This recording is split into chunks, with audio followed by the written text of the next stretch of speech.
back to Heartline, aka PSDM Talk episode 2. Tepuk tangan itu teman-teman. Kenalin, aku Ivana sebagai host yang akan memandu jalannya podcast hari ini. Nah, episode kali ini tuh kita spesial banget karena kita ada kolaborasi antara Kementerian PSDM dan juga Kementerian Kerohanian. Yang artinya kita nggak cuma bahas cinta yang bikin kita deg-degan, tapi juga cinta yang buat kita bertumbuh secara iman dan juga tentang kesiapan kita dalam kita menghadapi relationship. Karena let's be honest, di usia 20-an ini, relationship tuh bukan cuma sekedar tentang aku suka dia, tapi more like am I ready atau aku cuma kesepian aja. Nah, that's why hari ini kita bakal kupas semuanya tentang identity, attachment, terus relationship status, komitmen juga, dan bagaimana iman itu ada di antara semuanya itu. Dan untuk ngobrolin topik yang sedalam ini, aku nggak mungkin sendirian. Hari ini kita kedatangan someone yang sangat spesial, yang bukan hanya share aja dari pengalamannya, tapi juga ada perspektif secara rohaninya. So, please welcome Bu Jennifer.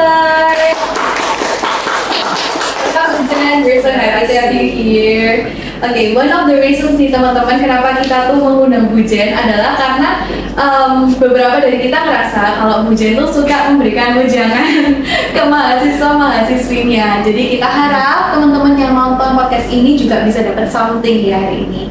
Mungkin Bu Jen ada kata sambutan buat teman-teman? Halo teman-teman, perkenalkan saya Jennifer. Hari ini saya juga nggak ngerti kenapa saya yang diundang ya. Semoga biasanya sih anak-anak suka tanya-tanya ya tentang relationship di usia-usia jadi mahasiswa ini. Nah, hopefully dari pengalaman-pengalaman teman-teman yang sebelumnya sudah pernah cerita bisa jadi masukan-masukan untuk teman-teman yang nonton video ini nanti. Terima kasih. Oke, so kita mulai ya Bu Jen. Mungkin kita mulai dulu dari something yang basic ya. Menurut Bu Jen itu definisi relationship yang sehat itu seperti apa? Menurut Bu Jen, relationship yang sehat itu adalah ketika hubungan dua orang itu dimulai dengan dua orang yang sudah bahagia, sudah sehat, secara mentality maupun kesiapan, boleh dibilang financially maupun pekerjaan. Misalnya pekerjaan ini bukan hanya bekerja ya, misalnya kayak kalian kuliah. Kalau misalnya kalian kuliah masih acak-acakan, gimana caranya ditambah pacaran lagi pasti makin ngawur gitu ya. Jadi ketika kamu sudah ready dalam semua aspek hidup kamu, barulah kamu siap menambah satu aspek tambahan yang baru. Karena percayalah, pacaran itu bukan cuma manis-manis, happy-happy, itu akan take a lot of toll in your life gitu loh. Waktu, tenaga, uang. Nah, jadi kamu akan kehilangan banyak dari itu, sehingga sebelum kamu menambahkan itu, yang lain-lainnya sudah harusnya ready terlebih dahulu. Oke, jadi kalau dari definisinya Bu Jen, kita mungkin pacarannya di usia yang nggak belasan ya Bu Jen? Benar. Sebenarnya dari yang Bu Jen lihat ya, misalnya Bu Jen ini mungkin cukup sudah melihat anak-anak ini dari zaman-zaman Bu Jen jadi guru dan sebagainya. Percayalah, Bu Jen itu melihat 90% anak-anak yang pacaran di usia belasan, bahkan 20 ketika mereka belum ready, 95 I think itu pasti putus. Nah, bukankah itu sangat disayangkan ketika satu orang nih, misalnya Ivana nih pacaran sama A gitu. Bukankah karena A itu baik, sahabat, teman yang baik, ketika kamu putus, maka kamu akan kehilangan seseorang ini yang merupakan sahabat, seorang teman, akhirnya tidak lagi bisa berteman, tidak bisa lagi bersahabat. Nah, bukankah sangat disayangkan sesuatu yang udah kalian bangun di usia muda itu hilang karena putus? Padahal kalau misalnya kalian bersahabat dan sebagainya, itu mungkin bisa tetap hubungan baik sampai ke akhir. Nah, why not ketika di usia belasan itu masih sahabatan, berteman, saling support. Tapi nanti ketika di usia kalian sudah kerja, sudah ready, kalian berada di environment yang sama, itu barulah kalian memutuskan untuk in a serious relationship. Karena jujur ya, di usia 18 itu kan kalian masih bercabang-cabang dalam hidupnya. Misalnya ini teman-teman yang masih kuliah atau SMA, kan habis ini kuliah di mana, habis ini kerja di mana. Misalnya tiba-tiba kerjanya di Jakarta, tiba-tiba kerjanya di negara lain. Bukankah tiba-tiba harus ke LDR, itu akan menyebabkan kamu itu harus putus, dan bahkan kamu itu ketika misalnya kamu dapat offer nih kerja di Jakarta yang bagus bla bla bla, aduh tapi aku kayaknya enggak deh karena pacar aku di Surabaya. Akhirnya kamu kehilangan kesempatan yang bagus karena kamu sudah ada attachment yang besar yang kamu harus jaga. Gitu. Jadi menurut Pujian itu agak sulit ya. Iya.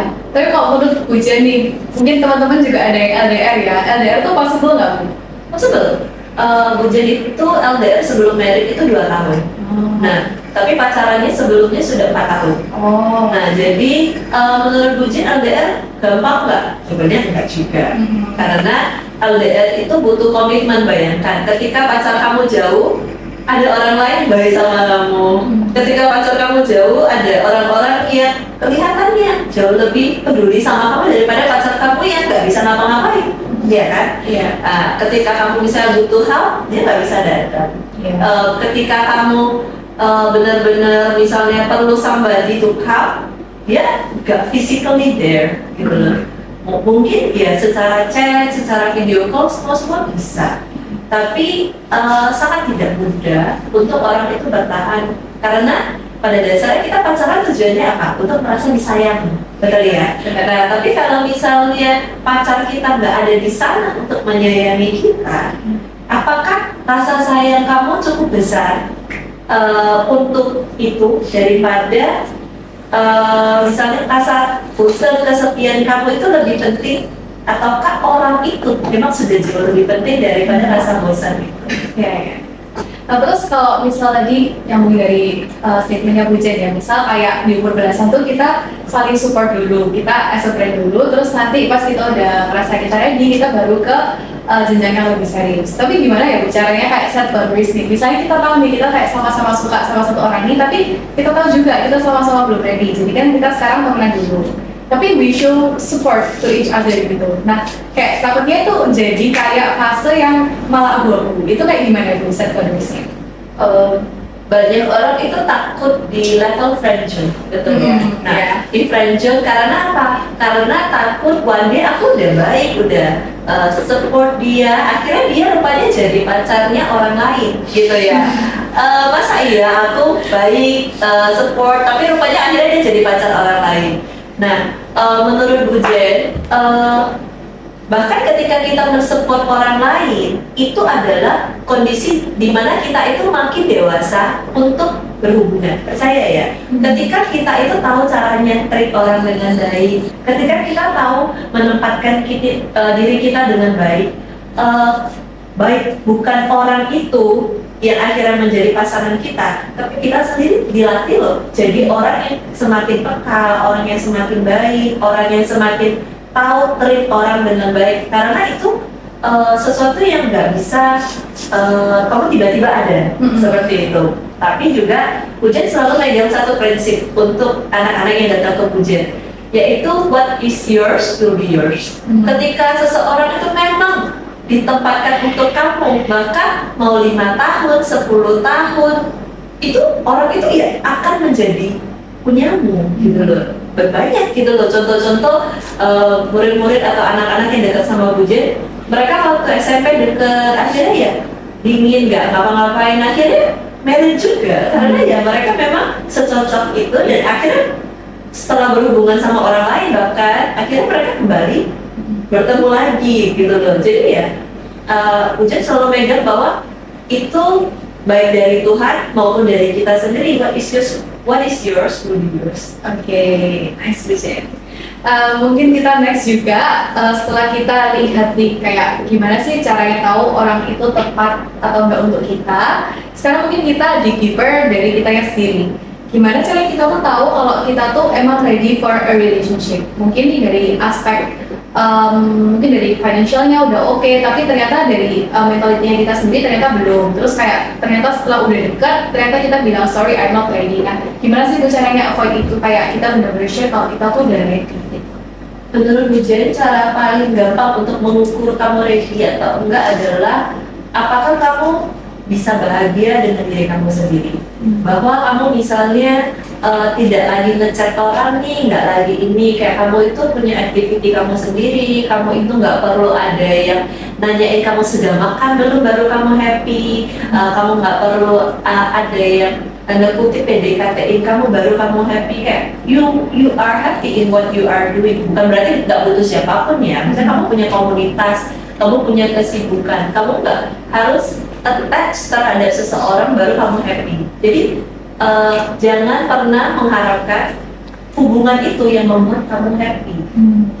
Jadi kalau kamu sudah ready untuk itu, tidak bergantung dengan relationship itu, barulah kita siap. Jadi happiness tuh nggak dicari di pasangan kita or di hubungan kita udah punya sendiri gitu ya.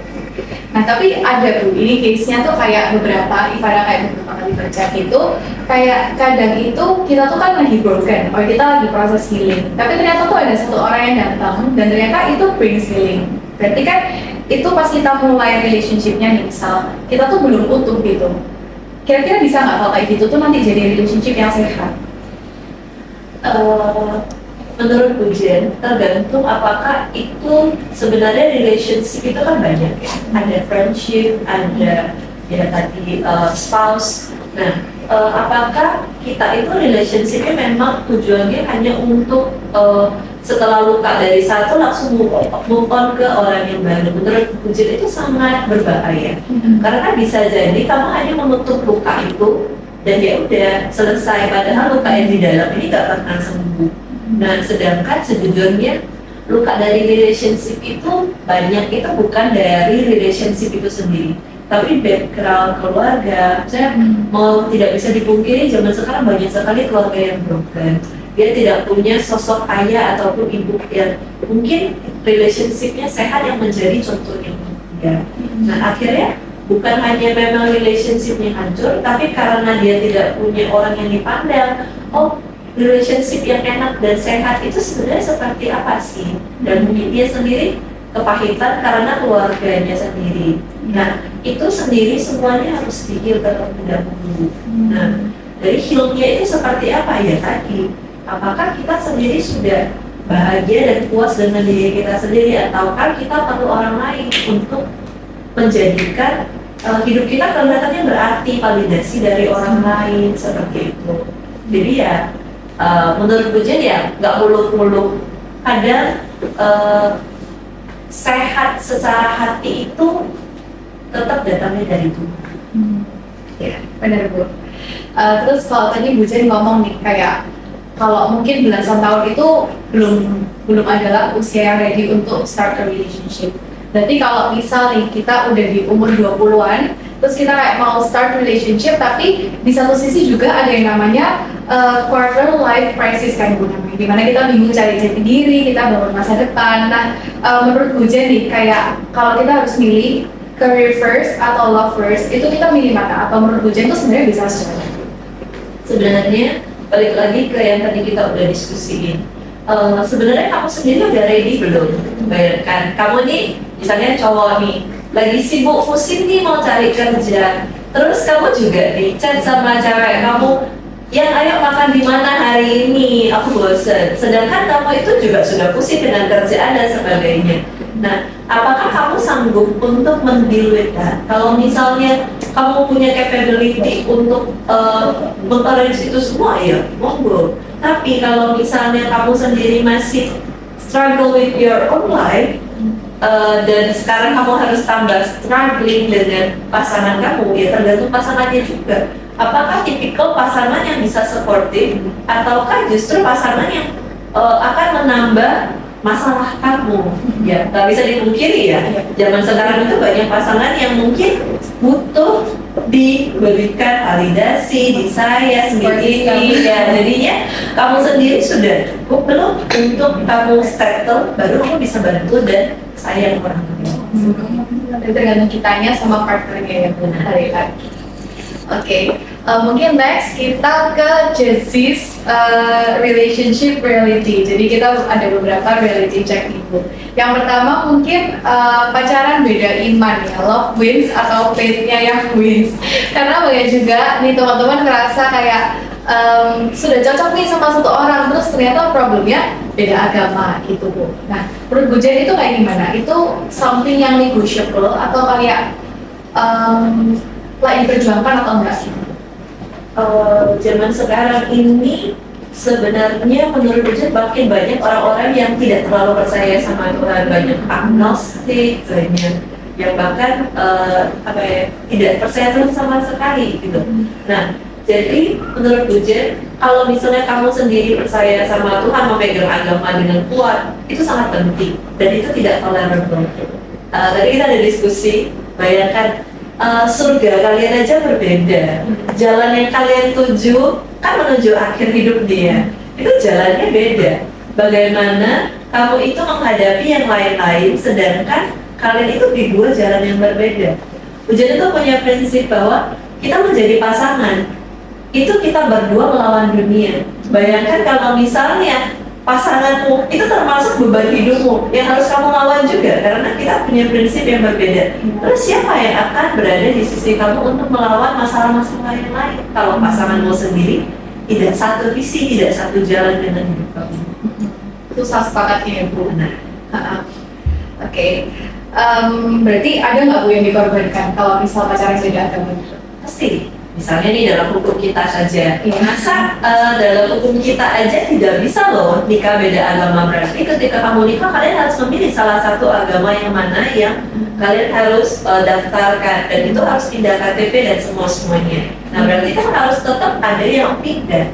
Nah tapi menurut Bujit, apakah oke lah dia bilang gak apa-apa Bujit, dia akan pindah agama demi aku. Nah kalau Bujit sendiri ini pribadi ya, Bujit tidak setuju karena kalau misalnya demi kita aja, dia Tuhannya aja bisa dia khianati, apalagi kamunya Sebagai manusia gitu ya Bu. Oke. Reality kedua nih, kalau Gen Z's relationship status tuh sekarang ada banyak banget Bu. Nggak kayak dulu kayak mungkin cuma pacar atau DTM gitu ya, tapi sekarang ada juga yang namanya kayak situationship atau kayak HTS, hubungan tanpa status, terus ada back burner, terus ada juga kalau misal lagi PDKT itu namanya talking stage. Nah, menurut Bu Jen itu gimana sih status-status ini, kayak kira-kira ini tuh wise atau enggak, atau kayak masuk juga ke salah satu emang stage-nya sebelum untuk mulai pacaran gitu? Menurut Bujit ini sebenarnya dari zaman dulu juga sudah ada, cuman zaman sekarang tuh banyak membuat nama aja. Jadi kalau situationship misalnya itu kan sebenarnya hubungan tanpa status. Ya, hubungan tanpa status itu menurut Bujit sangat rugi untuk cewek ini. Karena bayangkan kamu itu tidak istilahnya ngambil sesuatu tanpa asuransi, bahkan orang yang sudah menjadi pacar aja bisa putus, apalagi kamu itu dianggap menjadi HTS-nya seseorang. Bukankah itu merusak nama baiknya kamu gitu loh. Jadi menurut Bujit itu sangat-sangat bad, terutama untuk bagian cewek. Bagi cowok mungkin ya chill-chill aja, karena bagi cewek itu bagi cowok itu nama baik untuk dia deket sama cewek itu sebenarnya gak ada masalah. Tapi menurut Bujit, kalau misalnya cewek itu terkenal dia punya HTS ini, HTS itu dan sebagainya, itu akan memberikan dia nama yang jelek. Siapa sih cowok yang mau sama cewek yang sudah pernah HTS sama banyak orang? Pasti nggak ada, ya kan? Nah, jadi menurut Bujit itu a very bad situation for the girl, terutama. Kalau back burner Bujit ya setuju, itu siapa sih yang mau jadi cadangan gitu ya?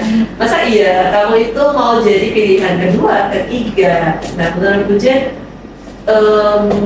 ya you need to appreciate and think that you deserve the best. Gak harus jadi yang kedua, yang ketiga. Ya udah, kalau misalnya orang itu aja gak appreciate you, what should you wait? Bagusnya kamu upgrade yourself and look for someone better. Tapi ada juga beberapa case tuh kayak mereka tuh PDKT, terus mereka nggak komit-komit nih, sampai akhirnya jadi HTS gitu. Nah, menurut Bu Jen sendiri ada nggak kira-kira kayak PDKT itu berapa bulan? Kalau more than berapa bulan itu berarti itu jatuhnya HTS? Sebenarnya gini, apa sih bedanya sahabatan sama HTS? Nah, sahabatan sama HTS bedanya apa? Kalau HTS yang Bu Jen tangkap nih, orang-orang mereka sudah manggil sayang, sudah ngedate, sudah apa, tapi cuman belum sah sebagai pacar, seperti itu.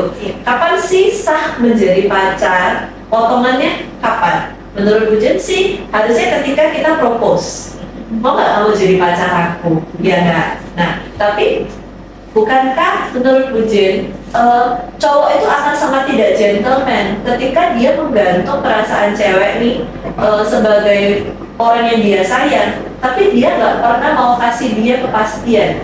Nah, cowok yang nggak mau kasih kamu rasa tenang, rasa aman, bukankah itu nggak layak untuk menjadikan kamu suami di masa depan yang kamu akan bergantung seluruh hidup kamu untuk dia?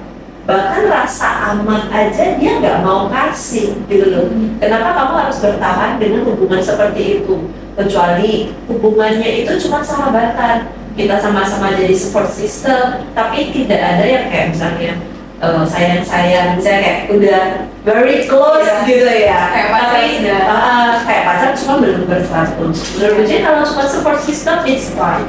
Tapi kalau sudah sampai ke arah flirting, sudah ke arah sayang-sayangan, tapi dia belum berani kasih kamu status, alasannya apa? Apakah dia masih menanti ada yang lebih baik dari kamu?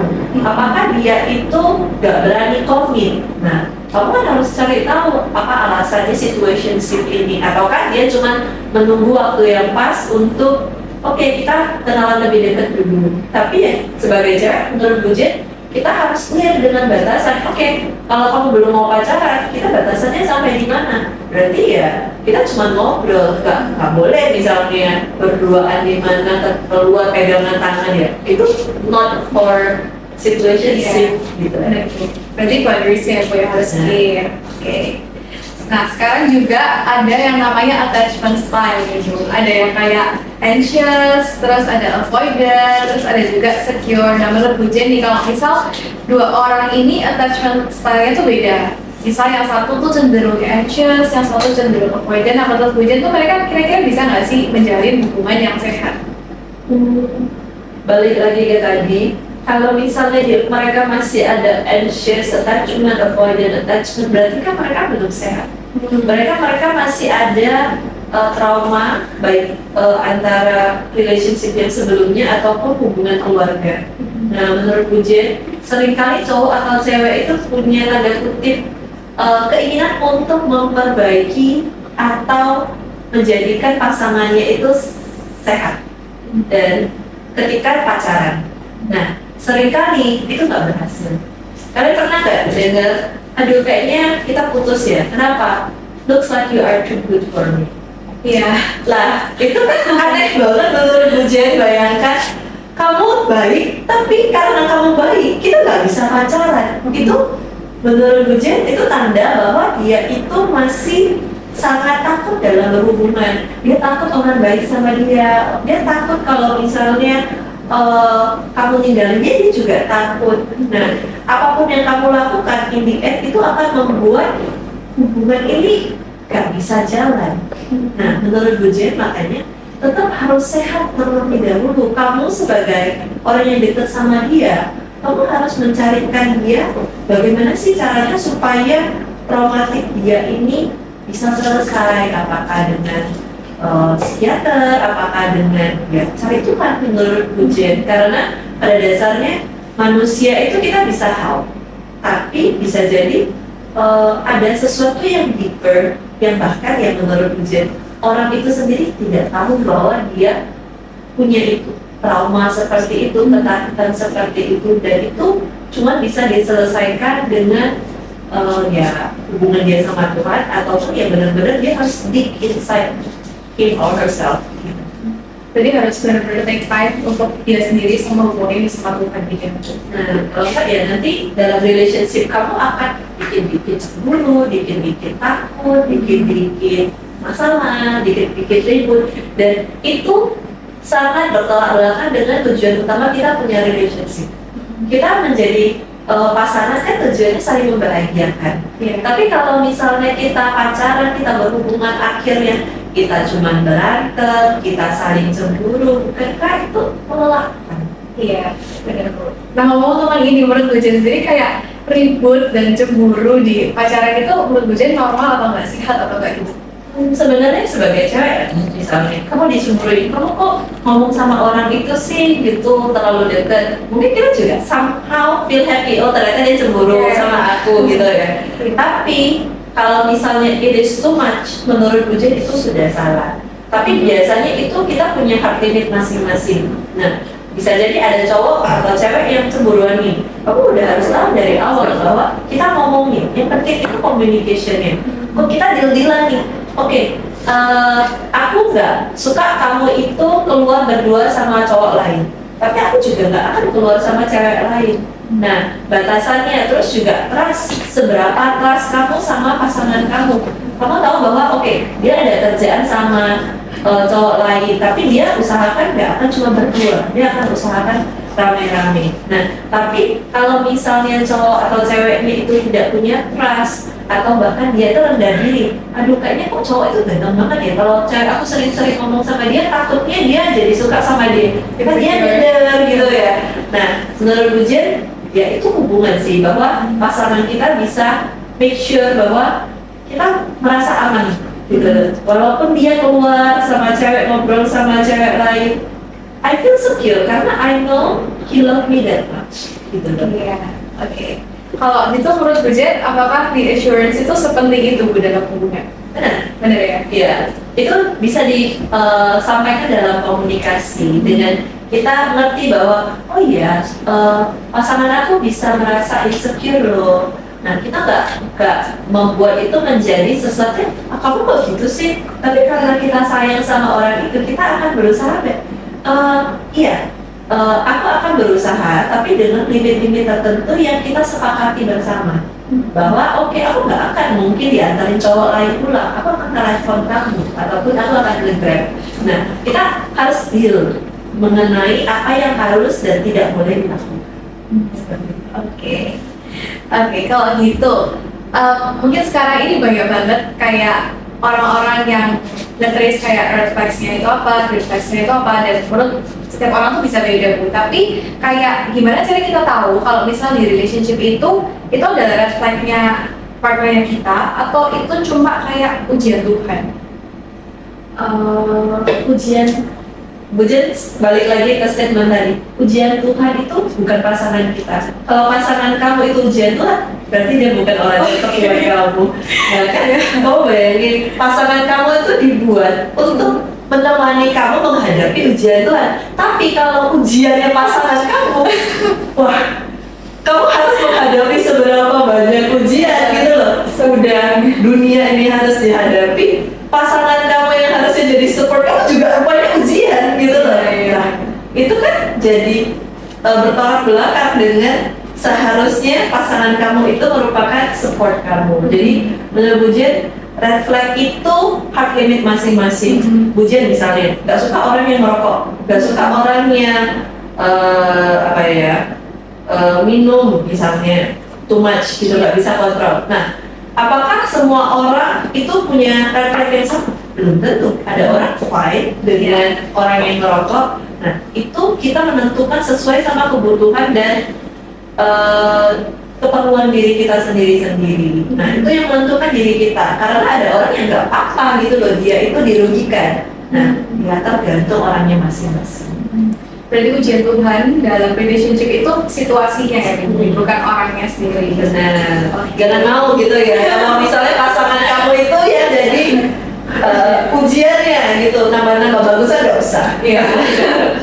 Oke, hidupnya sudah lumayan berat ya Bu, berarti tambah ujian pasangan.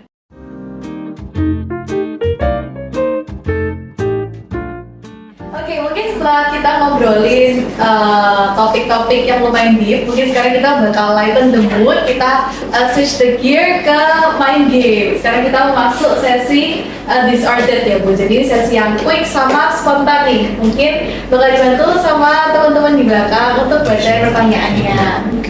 Oke. Pertama, pacar posesif tapi perhatian atau cuek tapi pengertian? 1, 2, 3.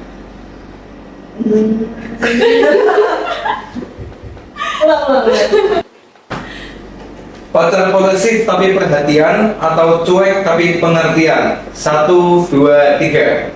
Cek tapi pengertian. Ya, Dua. pacar rajin ngabarin tapi kepoan atau jarang chat tapi konsisten. 1, 2, 3. Oke. Cinta tanpa komitmen atau komitmen tanpa rasa. 1, 2, 3. Boleh nggak pilih? Tidak bisa dua-duanya. Iya sama aku sebenarnya. Benar. Next ya berarti. Pacaran beda iman tapi romantis atau seiman tapi flat. 1, 2, 3. Nggak bisa. Yang nomor 1 Beda iman nggak bisa. Follow feeling atau pegang prinsip. 1, 2, 3. Oke, feeling itu berubah-berubah. Benar. Prinsip itu Stay.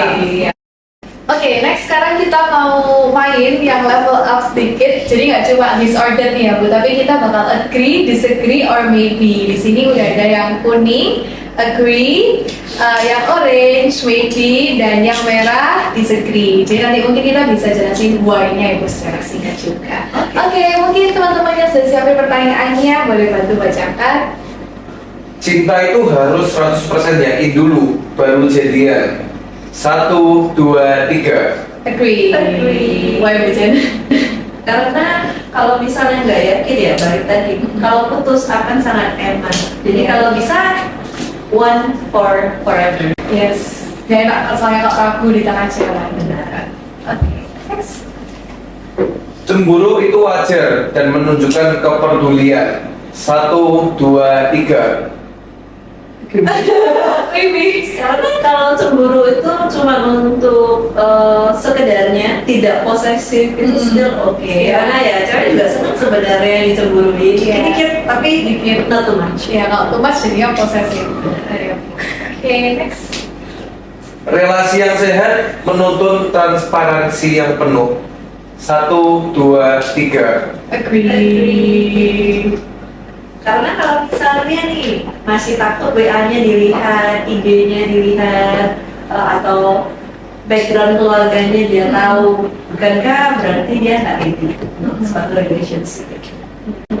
Tapi kayak ada beberapa orang yang kayak nanti aja kalau pas emang mau nikah kita baru transparan gitu. Menurut Bu Jen kayak gimana? Tapi bukankah kamu pacaran tujuannya untuk menikah? Oke, jadi baca dari pacaran. Benar. Oke. Next. Romantis itu penting, tapi konsisten itu lebih penting. 1, 2, 3. Agree. Romantis itu bisa dilatih, Pak. Iya.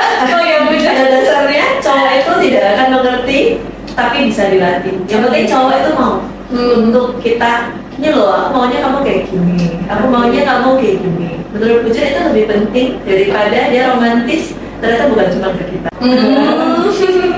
Oke, berarti Bu Jen tipe yang kalau cewek itu ngomong minta gitu nggak apa-apa Bu? Atau kayak if you wanted you will gitu. Jadi kalau dia nggak lakuin berarti dia nggak mau. Mungkin ketika awal-awal pacaran kamu bakalan merasa seperti itu, tapi seiring berjalannya 3 tahun, 10 tahun, kamu akan merasa bahwa tidak, cowok itu tidak akan mengerti kalau kamu nggak memberitahu. Jadi cewek itu kan pengennya, aku ngambek nih, mereka rupanya nggak ngerti kamu lagi ngambek gitu ya. Nah, cowok itu akan lebih mengerti kalau misalnya mereka diberitahu, aku seneng loh kalau misalnya kamu gini. Nah, dia itu mungkin akan berusaha karena cowok itu pada dasarnya lebih logik daripada perasaan. Jadi akan lebih gampang kamu kasih tahu daripada membuat mereka menerka dan berusaha sendiri. Oke, good point. Next. Sering pamer hubungan di sosial media berarti benar-benar bahagia. 1, 2, 3. Maybe. Belum kan jawabannya pasti, berarti Oh jawabannya iya, agree. Iya. Karena belum tentu. benar. Jadi karena tidak perlu divalidasi orang lain. Dan bahkan Bu Jen tuh sering lihat teman-teman Bu Jen yang benar-benar sangat sebenarnya romantis, seringkali itu nggak ngepost. Dibandingkan orang-orang yang ngepost itu 80% itu jujur lebih sering putus daripada orang yang jarang. Berarti stay private ya Bu. Bu Jen setuju nggak sama statementnya kalau misal mereka nggak tahu berarti mereka tuh nggak bisa destroy gitu? Benar. Tapi menurut Bu Jen misalnya kita udah bukan berarti nggak boleh ngepost sama sekali, tapi you don't have to post everything. Iya. Gitu. Kayak pas anniversary, Bujen tuh ada teman-teman yang dia cuma ngepost 1 tahun sekali, yaitu di ulang tahun pacaran. Jadi dia benar-benar cuma akan post 1 kali gitu loh setahun. Foto berdua sama pasangan ada, itu happen every year. Gitu. Iya. Nah jadi ngepost boleh, tapi nggak usah much, nggak usah everyday people know very good deh. Nggak perlu nanti, apalagi kalau misalnya orang yang suka ngepost seperti itu, mereka berantem, mereka juga ngepost. Wah itu sangat-sangat not wise menurut Bujen. Nggak usah semua orang tahu tentang hubungan kamu, karena semakin banyak orang yang ikut campur dalam hubungan kamu, maka semakin runyam juga hubungannya. Ya. Nah gitu. Ini selesai. Oke, kalau gitu kita lanjut ke sesi yang lagi ditunggu-tunggu nih. Jadi kemarin Bujen kita tuh ada post story di IG, jadi di situ ada question box-nya. Kita ajak teman-teman yang mau bertanya, kita open discussion, open Q&A gitu. Nah, sekarang kita udah tulisin tuh suratnya, kita jadiin surat kayak gini. Nah, ini dari semua pertanyaan, kita pilih 5 pertanyaan nih teman-teman. Jadi, Bujen mungkin boleh pilih 3 surat aja ya. Jadi, suratnya yang kepilih ini adalah orang yang beruntung. Oke. Nanti Ivana yang baca ya. Oke, boleh. Oke, Ini. oke, 3. Oke, 3 ini ya. So, kita buka dari surat yang pertama. Ini apakah slow burn itu optimal? Slow burn, berarti orang yang pelan-pelan suka. Jujur Bujen itu lebih suka orang yang slow burn Iya. daripada orang yang terlalu cepat. Karena orang yang slow burn itu biasanya dia itu juga menganalisis apakah kamu itu udah tepat buat dia, bukan orang yang gampang attach terhadap orang lain. Iya. Nah, biasanya orang yang sulit slow burn ini juga orang yang dia akan ketika dia udah sayangnya banget. Oh. Gitu. Jadi menurut Bujen daripada orang yang gampang, oh aku suka kamu tapi bentar aja, kayaknya aku tertarik sama yang lain, akan lebih stable dengan orang-orang yang susah dideketin. Mungkin kelihatannya seperti gunung batu es ya, tapi ternyata setelah dia sayang, maka dia akan sesayang itu. Oke, tapi menurut Bujen orang yang slow burn itu susah move on nggak? Karena dia kan take time kan buat suka sama nih orang gitu. Terus ternyata kalau misalnya nggak jadi, kira-kira mereka susah nggak juga untuk move on? Bisa jadi. Nah, jadi tapi ya menurut Bujen tergantung orangnya sendiri. Kalau misalnya dia punya POV relationship yang sehat, dia akan mengerti bahwa orang ini nggak worth it lagi, aku sayang. Maka biasanya orang-orang yang logis seperti itu, slow burn itu dia juga ketika nge-disattach orang dalam hidupnya, dia juga akan minute gitu loh. Jadi menurut Bujen, sebenarnya tergantung personality orang itu sendiri. Oke, kalau gitu next letter kedua kita buka aja. Oke, mending balik sama orang lama dengan versi yang baik atau move on sama orang baru nih? Bujen tim balikan atau tim pro balikan? Balikan itu pertanyaannya alasan putusnya itu apa? Kalau misalnya toh istilahnya kamu udah tahu nih orang ini udah pernah pacaran, terus kamu udah tahu nih nggak cocok sama kamu, ngapain istilahnya mencoba kedua kali untuk jatuh di lubang yang sama. Tapi kalau misalnya nih kamu misalnya putusnya karena mungkin kemarin kalian LDR ataupun kalian masih kecil, masih belum misalkan salah anak SMP SMA, mama suruh putus gitu ya. Nah, jadi bisa jadi. Tapi kalau misalnya memang menurut Bujen siapapun itu asalkan orang yang tepat dan kepribadiannya itu tepat, itu gak ada masalah. Tapi kalau misal balikan karena LDR nih Bu, berarti kayak cintanya itu diuji sama jarak itu kan nggak berhasil. Kalau misal nanti mereka balikan lagi, itu menurut Bujen worth it nggak? Ada orang seperti ini, putus itu karena kita mau fokus sama keadaan kita masing-masing dulu, bukan karena kitanya itu nggak cocok. Tapi daripada kita sama-sama capek untuk saling attach, sedangkan kita need to focus on something else, ya udah gitu kan. Yang penting masalahnya di mana, putusnya karena orangnya atau situasinya. Tapi kalau memang kita sama-sama dewasa untuk memilih, oke, kita perlu fokus, berarti sebenarnya dari awal memulai hubungan itu yang salah, karena kamu tahu fokus kamu saat itu bukan hubungan. Kalian memulai dengan waktu yang salah, mungkin orangnya tepat. Oke. Berarti situasinya ya Bu yang masih susah. Oke, ini letter terakhir. Gimana cara tahu dia serius? Menurut Bu Jen, cara paling gampang untuk lihat orang serius atau enggak, lihatlah dari perbuatannya dan komitmennya. Jadi misalnya dari sisi cewek ya, gimana kita tahu cowok itu serius? Pastinya kita lihat, menurut Bu Jen, cewek itu nggak boleh langsung kayak, nah, this is all me gitu ya. Menurut Bu Jen ya, gimana pun banyak cowok bilang tuh cewek jual mahal, pada dasarnya harus mahal baru worth it. Betul. Nah, jadi masa iya kamu mau yang murah gitu ya. Jadi sebagai hubungan itu kita itu perlu lihat apakah dengan keadaan kita yang biasa-biasa dia juga tetap melakukan.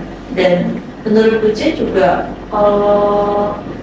kita harus saling tahu, dia udah tahu sisi kita yang semuanya belum. Kadang kan kita lihat dia serius sama kita karena dia cuma lihat, oh Ivana ya cantik ya, oh, Ivana pintar ya. Tapi mungkin ada sisi-sisi Ivana yang orang lain pada umumnya nggak tahu. Apakah dia juga bisa tetap sayang kamu walaupun di situasi itu. Dan Bu Jen percaya waktu juga perlu untuk itu, untuk melihat seseorang itu serius atau enggak. Jadi jangan buru-buru untuk oke, dia kayaknya baik sama aku. Ada orang yang dia cuma dua 1 minggu, setelah itu ternyata dia bosan. Oh, ternyata dia bisa melihat orang lain dan bombing terus selesai gitu loh, bosan. Nah, carilah orang-orang yang dia juga tahu bahwa aku itu nggak harus dua kasih seininya. Jadi menurut Bu Jen harus make sense. Dan mungkin clue-nya itu adalah ajaklah orang-orang terdekat kamu, apalagi orang-orang yang rasional, untuk membantu menjudge itu. Maka dari itu, karena ketika kita udah suka sama seseorang, kita itu pasti subjektif. Nah, jadi carilah orang-orang yang masih bersikap melihat itu secara objektif dan melihat bahwa orang ini oke kok untuk menyayangi kamu. Dan penting itu bukan cuma dia ke kamunya, tapi pribadinya dia, cara dia treat orang lain, cara dia bersikap dan sebagainya itu juga penting. Jadi jangan menilai pasangan itu hanya dari dia baik ke aku, gitu loh, dia serius sama aku, tapi yang lainnya tidak dipedulikan. Bu Jen harus melihat dari perspektif yang sangat banyak untuk kamu mencari seseorang untuk menemani kamu seumur hidup. Oke. Thank you Bu Jen jawaban-jawabannya. Oke, mungkin ini adalah sesi yang terakhir, sesi love letter. Kemudian mungkin sebelum kita end podcast ini, Bu Jen ada message atau tips mungkin buat teman-teman gimana caranya memilih pasangan yang tepat. Oke, nah mungkin dari Bu Jen terakhir itu, carilah pasangan yang sepadan, yang seiman, yang sesuai dengan kamu, dan pastikan kamu juga merasa disayangi dan juga kamu mampu menyayangi orang itu dengan cara yang tepat. Karena bisa jadi kamu itu bertemu orang yang menyayangi kamu tapi tidak dengan cara kamu ingin disayangi. Jadi carilah orang yang tepat. Oke, thank you so much Bu Jen buat sharingnya hari ini. Saya mau ini kita nggak cuma belajar tentang gimana sih caranya kita tuh cari the right person, tapi juga tentang gimana caranya kita tuh juga jadi the right person gitu ya Bu Jen. Karena love itu nggak cuma tentang chemistry, tapi love itu juga harus dibangun dengan komitmen, ada responsibility-nya juga, dan juga ada karakter yang memang kita harus select gitu ya Bu. Oke, kalau gitu that's all. See you on the next podcast and happy Valentine's Day.